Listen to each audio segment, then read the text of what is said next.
Hello everyone, this is Jaya Ghosh and once again welcome to my channel. इसके पहले हम लोग ने सेक्शन ए जो है उसके सारे क्वेश्चंस को सॉल्व कर लिया है with detailed explanation with detailed concepts. जब मैंने क्वेश्चन सॉल्व किया है मैंने आपको कॉन्सेप्ट भी एक्सप्लेन कर दिया है साथ ही साथ में। आज हम लोग करेंगे सेक्शन बी के क्वेश्चंस को सॉल्व। स्टार्ट करते हैं सेक्शन बी को सॉल्व करना। आपके सेक्शन बी में 5 क्वेश्चंस आए हुए हैं जिसमें 2 क्वेश्चंस में आपको इंटरनल चॉइस दी हुई है, तो हम लोग इसके और पार्ट को भी सॉल्व करेंगे। इट मींस सेक्शन बी में हम लोग टोटल 7 क्वेश्चंस को सॉल्व करने वाले हैं, राइट। देखो पहला क्वेश्चन है क्वेश्चन नंबर 21 जो है सेक्शन बी का। If 49x plus 51y is equal to 499, 51x plus 49y is equal to 501, then find the value of x and y। ये है आपका क्वेश्चन। हमें 2 इक्वेशन दिए हुए हैं और हमें x और y की वैल्यू पूछ रहा है, ठीक है। ये है आपका क्वेश्चन।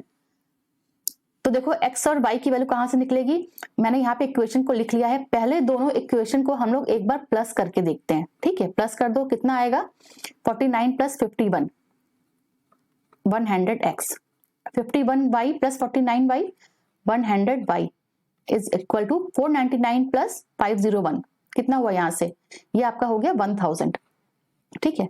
तो इसको अगर हम आगे सॉल्व करेंगे कितना आएगा, 100 कॉमन ले लो, x प्लस वाई, यहां से भी 100 कॉमन ले लेंगे तो कितना आएगा यहाँ पे 10, मतलब 100 कॉमन आके ब्रैकेट में आपका 10 ही आ जाएगा। इसको अगर हम आगे सॉल्व करेंगे तो ये हो गया हमारा 100 से 100 cancel out, x plus Y is equal to 10। तो ये हमारा हो गया इक्वेशन 1। हमने दोनों इक्वेशन को ऐड किया, हमें ये इक्वेशन 1 मिल गया। अब देखो मैंने फिर से जो क्वेश्चन में इक्वेशन दिया हुआ है उसी इक्वेशन को मैंने लिख दिया। अब दोनों इक्वेशन को एक बार माइनस कर दो। माइनस करने के बाद क्या मिलेगा, -2x 49x माइनस 51y। नीचे वाला बड़ा है ना तो -2x, ये माइनस ये माइनस ये माइनस, तीनों माइनस हो जाएगा। ये माइनस यहाँ पे प्लस 51y माइनस 41y, तो plus 2y is equal to -2, 499 minus 501 तो -2। यहां से क्या आ जाएगा, यहां से 2 कॉमन ले लेते हैं हम लोग, तो ये आ जाएगा -x plus Y is equal to -2। देखो 2 से 2 कैंसिल आउट हो गया। यहां से जो इक्वेशन मिली वो हमें क्या मिली है, -x plus Y is equal to -1, यही तो मिला। ये इसको हम लोग सपोज कर लेते हैं इक्वेशन 2, ठीक है। अब देखो हमारे पास 2 इक्वेशन है, इक्वेशन 1 एंड इक्वेशन 2। अब ये देखो हमारे पास जो 2 इक्वेशन है, इक्वेशन 1 और इक्वेशन 2, इनको हम लोग ऐड कर लेते हैं। तो क्या मिलेगा हमें, x plus Y is equal to 10, ये आया था, और यहां से -x plus Y is equal to -1, ये तो था इक्वेशन 1 इक्वेशन 2, ठीक है। यहां से इक्वेशन 1 प्लस इक्वेशन 2, दोनों इक्वेशन को हम लोग ऐड कर रहे हैं। तो कितना हो जाएगा, x से x माइनस x, ये तो कैंसिल आउट हो गया, ठीक है। यहाँ पे आगे आ गया 2y is equal to 9, 10 minus 1 9, y is equal to 9/2।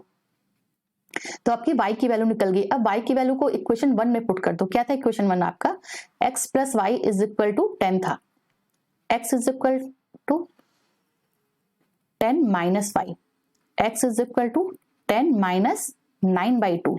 इसको सॉल्व करो, एलसीएम 2 आ गया, 20 माइनस 9, तो कितना आ गया ये 11/2।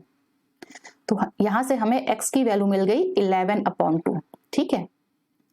तो हमें y की वैल्यू मिली थी 9/2 और x की वैल्यू मिल गई हमें 11/2। समझ में आया ये सोल्यूशन। ये आपके बुक के क्वेश्चन है, बुक में ऐसे क्वेश्चन दिए हुए हैं, अच्छे से प्रैक्टिस कर लेना। आगे बढ़ते हैं। Question number 22, in the given figure below AD upon AE is equal to AC upon BD and angle A is equal to angle 2 show that triangle BAE similar to triangle CAD। अब देखो हमें यहाँ पे question में दिया हुआ है angle 1 is equal to angle 2।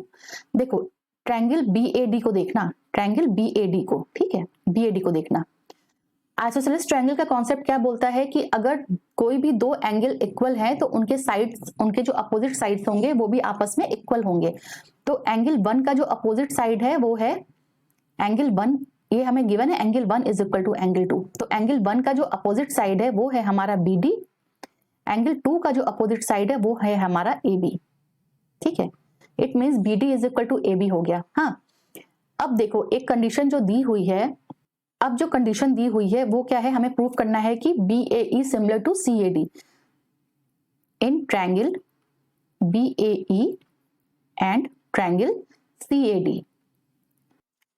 अब देखो जो हमें कंडीशन दी हुई है AD upon AE is equal to AC upon BD, ये हमें एक कंडीशन दी हुई है।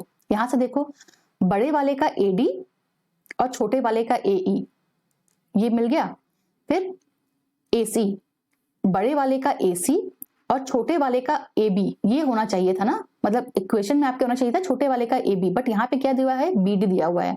बट अभी हमने प्रूव किया कि BD is equal to AB, it means AD upon AE is equal to AC upon AB। ठीक है, साइड्स की बात हो गई। और यहाँ पे देखो एंगल 1 जो है वो छोटे वाले में भी है और बड़े वाले ट्रायंगल में भी है, इट मींस ट्रायंगल BAE में भी एंगल 1 है और CAD में भी एंगल 1 है। Angle 1 is equal to angle 1, ये हमारा क्या आ गया, कॉमन आ गया, दोनों ट्रायंगल में ये है तो ये हमारा हो गया कॉमन। तो हमारा प्रूफ हो गया कि triangle BAE similar to triangle CAD। ठीक है, ये यही तो प्रूफ करना था हमें, triangle BAE similar to triangle CAD। कैसे प्रूफ किया इसको हमने, कैसे सिमिलर किया इसको हमने, साइड एंगल साइड से किया, छोटे वाले का साइड बड़े वाले का साइड, छोटे वाले का साइड AE बड़े वाले का साइड ED, छोटे वाले का साइड AB बड़े वाले का साइड AC, और एंगल 1 जो है दोनों ट्रायंगल में कॉमन है। तो किससे प्रूफ हुआ आपकी सिमिलरिटी, SAS से, साइड ये वाली साइड एंगल, ठीक है, और फिर साइड से हमने इस वाले से प्रूफ किया कि BAE similar to triangle CAD। Okay, question number 23, in the given figure O is the centre of the circle, find AQB। हमें AQB इट मींस हमें इस एंगल की वैल्यू निकालनी है। ठीक है, given that PA and PB are tangent to the circle and APB is equal to 75। APB ये आपका दिया हुआ है 75। ओके, देखो हमने पहले पढ़ा हुआ है कि अगर कोई भी टेंजेंट सर्किल के सर्कमफेरेंस को टच करता है तो वहां पे हमेशा 90 डिग्री का एंगल बनता है। ठीक है, तो आपका ये 90 हो गया, एंगल A 90 हो गया, और यहां से एंगल B 90 हो गया, ये भी आपका 90 हो गया। अब देखो कि APBO लिख देते हैं यहाँ पे, APBO ये आपका एक बनता है क्वाड्रिलेटरल। ठीक है, और क्वाड्रिलेटरल की प्रॉपर्टी क्या होती है, एक क्वाड्रिलेटरल में उसके चारों एंगल का जो सम होता है वो होता है 360 डिग्री। तो मान लो कि अगर ये वाला आपका x है तो एंगल O की वैल्यू कितनी हो जाएगी क्वाड्रिलेटरल में, तीनों को प्लस करो और 360 से माइनस कर दो, तो angle O is equal to 360 minus 75 plus 90 plus 90। ठीक है, ये आपकी एंगल O की वैल्यू हो गई। तो 360 माइनस 75 प्लस 90 प्लस 90 कितना हुआ, 255 डिग्री इज इक्वल टू 105। ठीक है, तो आपकी एंगल O की जो वैल्यू है जिसको हमने एंगल X माना था उसकी वैल्यू आ गई हमारी 105 डिग्री। ठीक है, यहां तक तो हो गया, हमने x की वैल्यू निकाल ली। अब देखो क्लास 9th में आपने कॉन्सेप्ट पढ़ा हुआ है, the angle subtended bye an arc at the centre is double the angle subtended by the same arc at the remaining part of the circumference. It means जो angle आपका centre पे बनेगा, suppose 2x बन रहा है तो circumference पे कितना बनेगा, x बनेगा। सेंटर पे जो एंगल बनता है वो हमेशा डबल होता है सर्कमफेरेंस के एंगल के। अगर यहाँ पे सेंटर पे हमने 90 डिग्री बनाया तो सर्कमफेरेंस पे कितना बनेगा, 45 डिग्री बनेगा। अगर हमने सेंटर पे 60 डिग्री बनाया तो सर्कमफेरेंस पे हमें 30 डिग्री मिलेगा। इट मींस सेंटर पे जो भी एंगल बनेगी उसका हाफ होगा सर्कमफेरेंस पे। तो यहाँ पे देखो इस क्वेश्चन में यही तो है कि जो x की वैल्यू है ये हमारा सेंटर है, सेंटर O है, यहाँ पे हमारा बना है 105 डिग्री का एंगल। तो सर्कमफेरेंस ना सेम आर्क यूज करके सर्कमफेरेंस Q की वैल्यू कितनी हो जाएगी, एंगल Q हो जाएगा हमारा यहां से half of angle O। Angle O कितना हो गया 105, हमने फाइंड आउट किया था ना, तो कितना हो गया ये 52.5, तो निकल गया आपका angle Q। Question number 24, the length of the minute hand of a clock is 6 cm, find the area served by it when it moves from 7:05 to 7:40। तो यहाँ पे पहले टाइम ड्यूरेशन कितना हो गया आपका, 35 मिनट का टाइम ड्यूरेशन हो गया। इतना तो समझ में आया ना, 7:40 से 7:05 को हमने माइनस कर दिया, 35 मिनट का हमारा टाइम ड्यूरेशन हो गया। हमें उसका एरिया पूछ रहा है कि इस 35 मिनट में कितना शिफ्ट करेगा। यहाँ पे देखो कि एक क्लॉक है, ठीक है, उस क्लॉक का जो मिनट हैंड है वो कह रहा है कि 6 सेंटीमीटर है। 6 सेंटीमीटर मिनट हैंड है, इट मीन्स यहाँ पे रेडियस की बात अगर करें तो रेडियस कितना हो जाएगा इस सर्किल का, 6 सेंटीमीटर हो गया। अब देखो कि जब एक क्लॉक की जो मिनट हैंड है जब वो घूमता है तो वो 360 डिग्री एंगल बनाता है, एक सर्किल बनाता है, एक सर्किल में 360 डिग्री होता है, ठीक है, 360 डिग्री बनाता है वो 1 आवर में। तो यहां से क्या मिला, 60 मिनट में बनता है हमारा 360 डिग्री का एंगल। 1 मिनट में कितना क्या बनेगा, 360 अपॉन 60, इट मीन्स 6 डिग्री का एंगल हमारा बनता है 1 मिनट के लिए। हमारा ड्यूरेशन कितना आया था, 35 मिनट का ड्यूरेशन आया था, तो 35 मिनट में कितना बनेगा, 35 मिनट में कितने डिग्री का एंगल बनाएगा, 35 इंटू 6 डिग्री, इट मीन्स कितना हो गया ये 210 डिग्री, ठीक है। देखो अब क्या कह रहा है, हमें निकालना है the area, find the area swept by it. देखो एरिया ऑफ द सेक्टर, एक चीज समझो यहाँ पे कि अगर हमारा जो मिनट हैंड था वो 1 पे था, मतलब 5 पे था, 7, 5 और फिर 740, तो हमें जो ये वाला एरिया है ना, ये पूरा एरिया, ठीक है, यही तो बताना है हमें कि ये 1 से 8 पे जाने में कितना एरिया कवर करेगा। ओके, तो एरिया ऑफ सेक्टर कितना होता है, theta upon 360 into pi r square, ये होता है हमारा हमेशा एरिया ऑफ सेक्टर। तो हमने थीटा निकाला ना अभी, 210 degree upon 360 degree into 22/7, r कितना था हमारा 6 सेंटीमीटर था, तो 6 का स्क्वायर 36। यहां से सॉल्व करो, 210 degree upon 360 degree into 22/7 into 36, ठीक है। तो देखो ये कैंसिल आउट हो जाएगा, कितना बचेगा यहाँ पे 7 और यहां कितना बचेगा 12।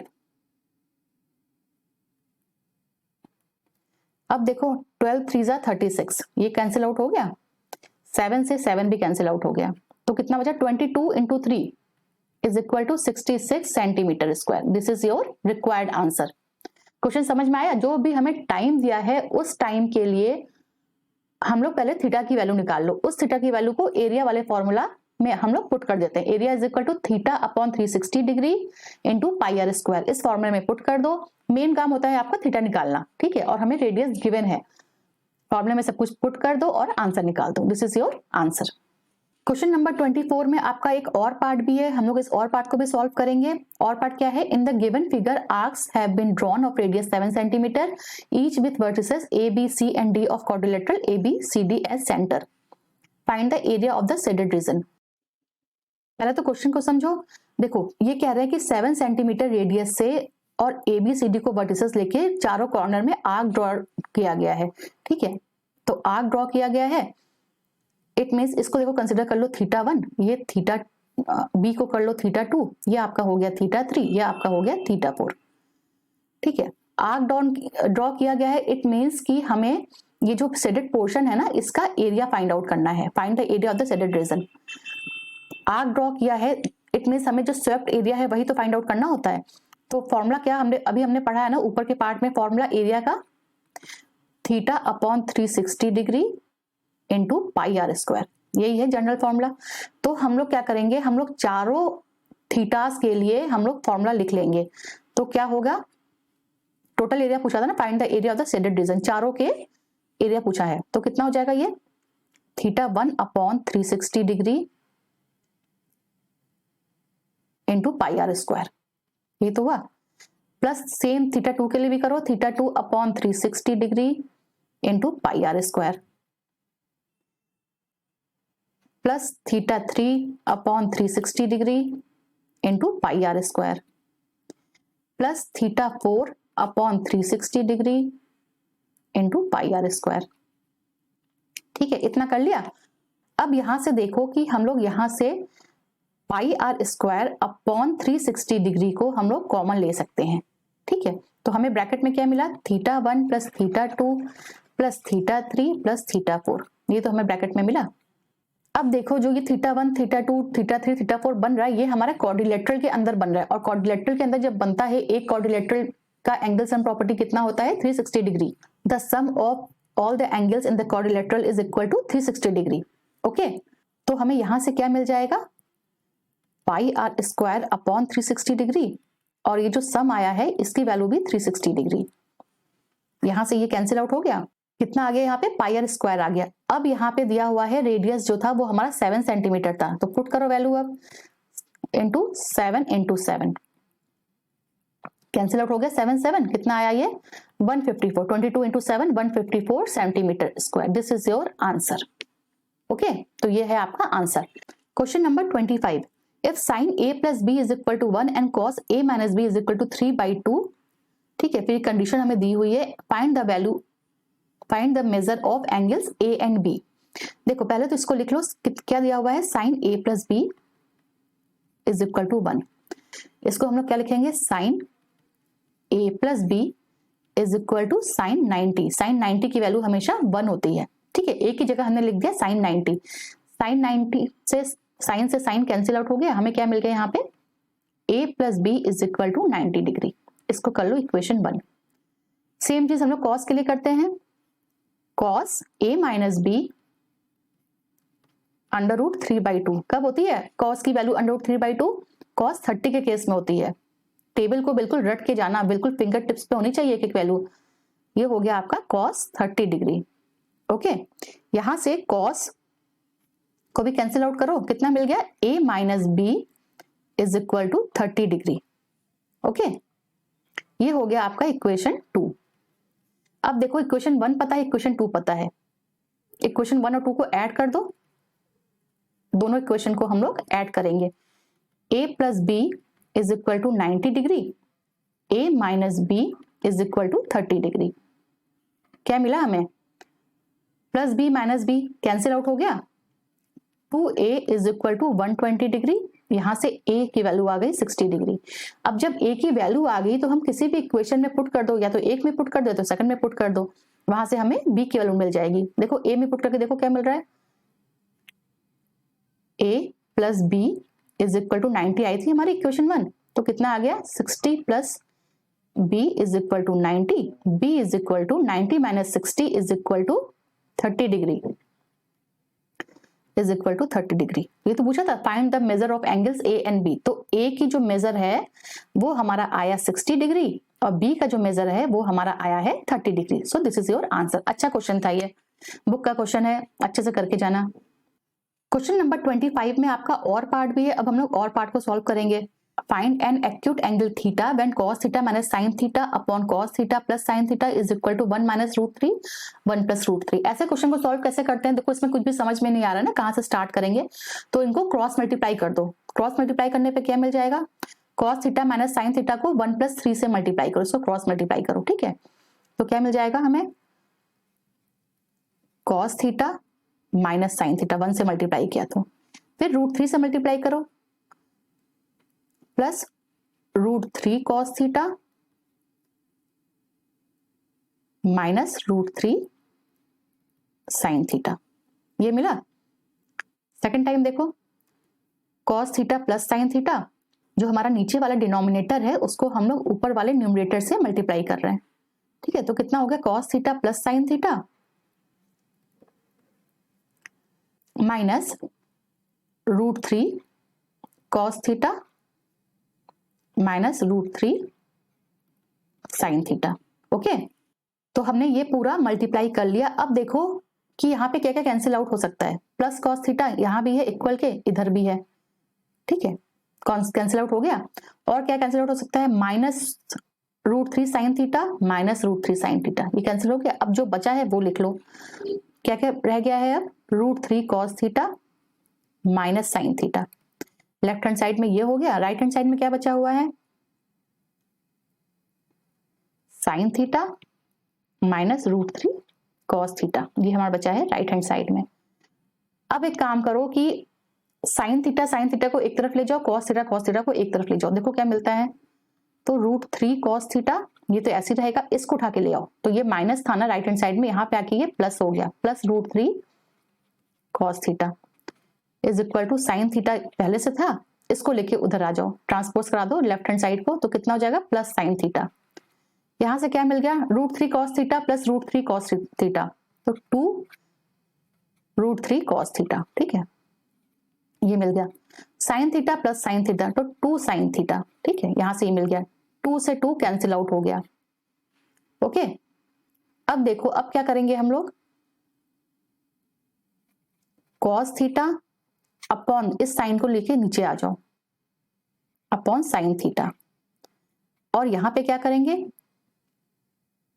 1 अपॉन, जब ये नीचे आ गया तो यहाँ पे 1 रह गया ना, तो 1 upon √3। Cos theta upon sine theta क्या होता है, कॉट थीटा होता है। ट्रिग्नोमेट्रिक टेबल में 1 अपॉन √3 कॉट की वैल्यू कब होती है, कॉट 60 के केस में होती है, ठीक है, कॉट 60 डिग्री के केस में होती है। यहां से कॉट कॉट कैंसिल आउट हो गया, theta is equal to 60 degree, क्योंकि हमसे पूछा था एक्यूट एंगल, तो ये तो था कि हमें एक्यूट एंगल ही निकालना है, and 60 degree is acute angle, ठीक है। So this is your answer, theta की वैल्यू आ गई हमारी 60 डिग्री। तो ये आपका बी सेक्शन जो है वो खत्म हुआ। नेक्स्ट वीडियो में हम लोग सेक्शन सी करेंगे, तब तक चैनल के साथ बने रहिए और चैनल को सब्सक्राइब कर लीजिए आगे के सॉल्यूशंस को देखने के लिए। Thank you very much.